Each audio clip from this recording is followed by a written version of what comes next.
عموماً ہمارے یہاں پر حدیث سنائی جاتی ہے کہ علم حاصل کرنا ہر مرد اور عورت پر فرض ہے. تو اس کے لیے بالکل ٹھیک ہے یہ حدیث، اس میں کوئی کمی نہیں ہے، کوئی ملاوٹ نہیں ہے. لیکن اس کے مفہوم کو لے کر جو آگے چلا جاتا ہے، پھر اس کے اندر بڑی اپنی اپنی منطقیں داخل کر دی جاتی ہیں کہ اب کون سا علم حاصل کرنا فرض ہے مرد اور عورت پر. تمام دنیا کے لوگوں پر ڈاکٹر بننا فرض نہیں ہے، انجینئر بننا فرض نہیں ہے، ایسٹرونٹ بننا فرض نہیں ہے، سائنٹسٹ بننا فرض نہیں ہے. مطلب یہ جتنے دنیا داری والے علم ہیں وہ آپ کو کیا منطق بتائیں گے کہ بھائی ٹھیک ہے آپ جو ہے دین کا علم حاصل کر رہے ہو، اگر آپ کا دماغ، آپ کا جسم پراپر کام نہیں کرے گا تو آپ یہ قرآن کا علم بھی کیسے حاصل کر سکتے ہو؟ اس کو حاصل کرنے کے لیے بھی آپ کو فزیکلی فٹ تو ہونا پڑے گا نا. تو یہ ڈاکٹری والا علم بھی لازمی ہے، ضروری ہے. جب تک آپ کا جسم اچھے طریقے سے پرفارم نہیں کر رہا ہوگا تو یہ قرآن حاصل کرنے کی ایکٹیویٹی، اس علم کو حاصل کرنے کی ایکٹیویٹی، عبادت کرنے کی ایکٹیویٹی آپ کیسے پرفارم کرو گے؟ تو وہ اپنے طور پر قائل کر لیتے ہیں. یہ جتنے دنیا داری والے علوم ہیں نا، وہ اس بات پر آپ کو خاموش کروا سکتے ہیں. اور دینداری والے جو علم رکھنے والے ہیں تو وہ آپ کو یہ کہیں گے نہیں بھائی، اصل دین، اصل علم تو یہ ہے اللہ کی تعارف ہو جائے، اللہ کی پہچان ہو جائے، اللہ سے انسان جو ہے وہ اس کے پیغام کو پہچان سکے، اس کو پڑھ سکے، اس کو آگے پہنچا سکے.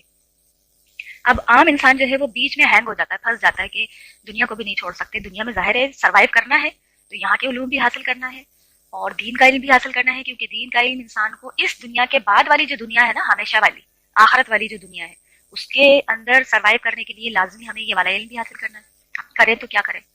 تو اس کا ایک سینٹر جواب جو مختصر نٹ شیل میں اگر جواب دیا جائے کہ علم جو ہوتا ہے نا، انسان اور جانور میں معمولی سا فرق ہے. سارے جذبات اور ہر چیز سے جو ہمیں سائنس میں پڑھایا جاتا ہے کہ a man is a social animal، ایک انسان جو ہے وہ سماجی طور پر ایک جانور ہی تو ہے.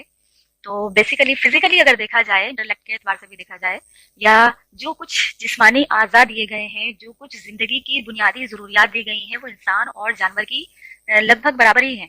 لیکن فرق آتا ہے شعور کا. تو علم ہمیں شعور دیتا ہے. علم تو شیر کو بھی علم ہے کہ وہ شکار کرے گا اور اپنی غذا حاصل کر کے زندگی حاصل کرے گا، زندہ رہ پائے گا. اور یہ علم انسان کو بھی ہے. ہم جو بات کر رہے ہیں کہ علم حاصل کرنا ہر مرد اور عورت پر فرض ہے، تو یہ دنیاوی علم جو ہے یہ بھی کچھ لوگوں کو حاصل کرنا چاہیے. کیونکہ اگر کوئی ڈاکٹر نہیں ہوگا تو جو لوگ بیمار ہوں گے وہ دوا کہاں سے لیں گے؟ اور جتنے بھی تمام دنیاوی علوم ہیں وہ بھی کسی حد تک ضروری ہیں.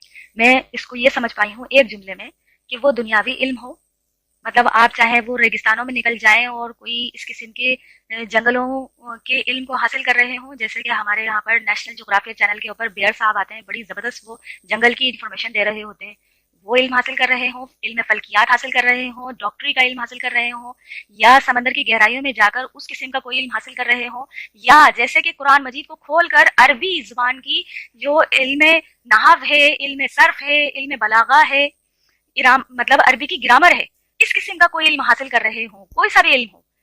علم وہ مقبول ہے جو آپ کو آپ کے خالق سے جوڑ دے، جو آپ کو آپ کے خالق کی پہچان کروا دے، جو آپ کو آپ کے رب سے محبت پیدا کروا دے.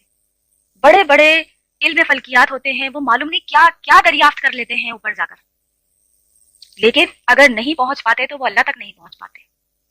اور بہت سے ایسے بھی ہیں جو ہے تو وہ ڈاکٹر، جیسے یوسف ایسٹس صاحب ہیں، عبد الرحیم گرین صاحب ہیں، یہ سب لوگ عیسائی تھے لیکن ڈاکٹری کی فیلڈ میں انہوں نے پہنچتے پہنچتے اللہ کو پا لیا. تو کوئی سا بھی علم ہو جو آپ کو آپ کے خالق سے جوڑ دے، وہ ہے صحیح علم. اس علم کو حاصل کرنا ہے.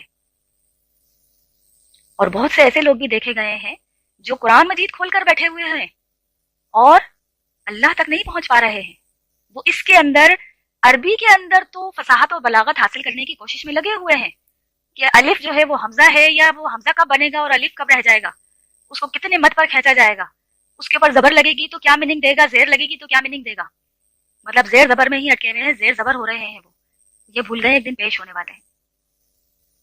بس جس دن پیش ہونا یاد رہ گیا، وہ علم آپ کے لیے مقبول بھی ہے اور ضروری بھی ہے، جس کو فرض کہا گیا ہے نا، علم حاصل کرو.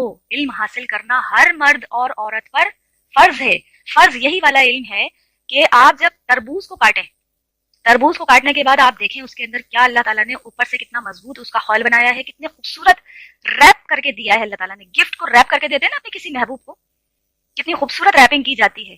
جتنا پیارا محبوب، جتنا عظیم ہستی کو آپ تحفہ دے رہے ہوں گے، اتنا خوبصورت اس کے اوپر گفٹ پیپر لگائیں گے. تو اللہ تعالیٰ نے کتنا خوبصورت ریپ کر کے دیا ہے، گرین اور لائٹ سا وائٹ شیڈ لگایا ہے تربوز کے کور کے اوپر.